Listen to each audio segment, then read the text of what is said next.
The settlement of Kreshtar had stood for 300 cycles beneath the twin suns of Valoria Prime, a testament to the Beast clan's dominance over the harsh wilderness. The towering Leonine warriors of the clan had carved their territory from stone and blood, their amber eyes reflecting a pride that ran deeper than the canyon systems surrounding their home. They feared nothing except the pale-skinned demons that had begun spreading across the galaxy like a plague. Humans, they called them. Soft creatures, weak, without fur, without claws, without the natural armor that evolution had granted to proper predators. Anna had heard the whispers in the trading posts, the way conversations died when she entered a room. The Beast clan tolerated her presence only because she kept to herself, living in a small habitat dome on the outskirts of Kreshtar. She was a xenobiologist, sent by the Terran Survey Corps to study the unique ecosystem of Valoria Prime. Her only companion was Oliver, a young man barely past his 20th year, fresh from Earth and eager to prove himself among the stars. "They hate us," Oliver said one evening, watching the Beast clan warriors patrol the perimeter with their massive plasma rifles. He was lean and wiry, his dark hair perpetually disheveled from the planet's fierce winds. "I can feel it every time they look at us." Anna adjusted the scanner in her hands, her gray eyes focused on the data streaming across the holographic display. At 43, she had learned that actions spoke louder than protests. "Fear and hate often wear the same face, Oliver. They don't understand us, and what they don't understand, they reject." The clan's matriarch, Sarnath, was particularly vocal in her disdain. She was a mountain of muscle and fur, her mane braided with the bones of her enemies, her scarred face a map of countless battles. When the Terran outpost had first been established, she had personally delivered the warning: stay out of clan business, or face the consequences. But everything changed the day the sky began to burn. It started as a distant rumble, a tremor that shook the very foundations of Kreshtar. Anna was in her lab when the first alarm blared, not from her equipment but from the clan's warning horns. She rushed outside to see Oliver already staring upward, his face pale with terror. The sky had split open. A Zareth dreadnought had emerged from subspace directly above the settlement, its hull blackened from 1,000 conflicts, its weapons hot and ready. The insectoid Zareth were slavers and raiders, and they had come to Valoria Prime for a harvest. The plasma bombardment began without warning. Streaks of superheated energy tore through the atmosphere, each impact sending shockwaves that leveled buildings and ignited the dry grasslands. The Beast clan warriors roared their defiance, returning fire with their ground-based weapons, but they were woefully outmatched. Anna's mind raced through their options. The habitat dome had minimal shielding. It would be vaporized in the first wave. The clan's main compound was fortified, but the bombardment was systematic, calculated to destroy every structure. "The nursery," Oliver shouted over the cacophony of explosions. He pointed toward the eastern edge of the settlement where the clan's young were kept during times of danger. A massive stone structure, partially underground, designed to withstand natural disasters, but not orbital bombardment. Anna saw it immediately.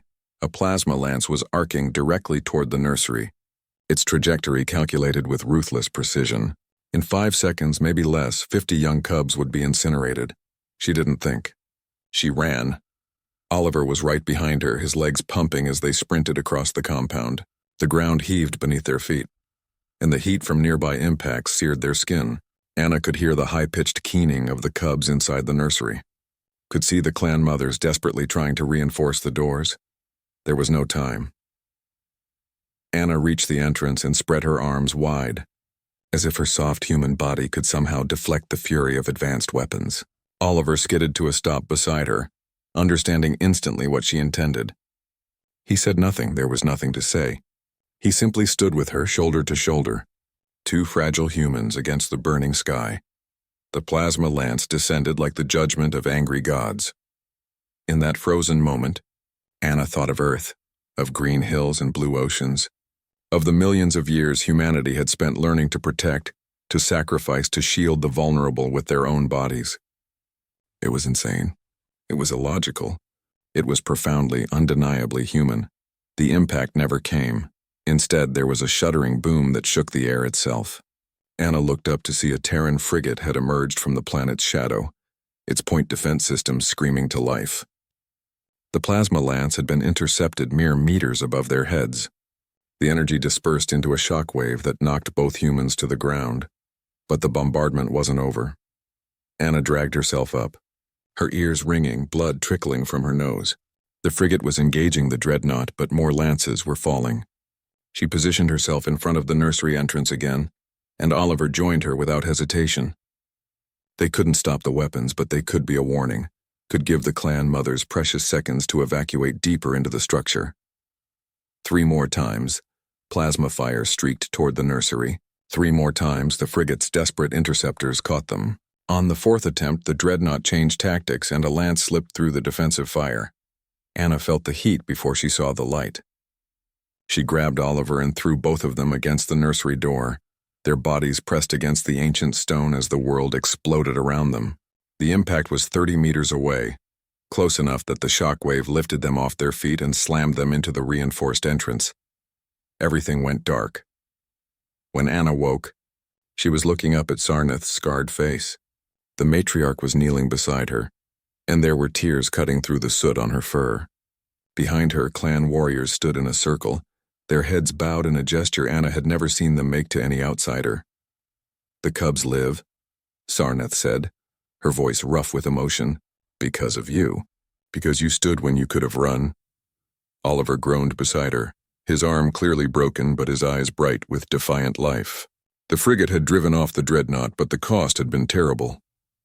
Half of Kreshtar lay in ruins. "We are weak," Anna whispered, each word painful. "No claws. No armor." Sarnath's massive paw gently touched Anna's forehead, the gesture startlingly tender from such a fierce warrior. "No," the matriarch rumbled. "We were wrong. You have something we did not recognize. Something that makes you the most dangerous creatures in the galaxy." "What's that?" Oliver managed to ask. The Beast Clan matriarch looked from Anna to Oliver, then back to the nursery where 50 young cubs were emerging, alive and unharmed. "The willingness to become the shield," Sarnath said, "to stand between death and those who cannot stand for themselves.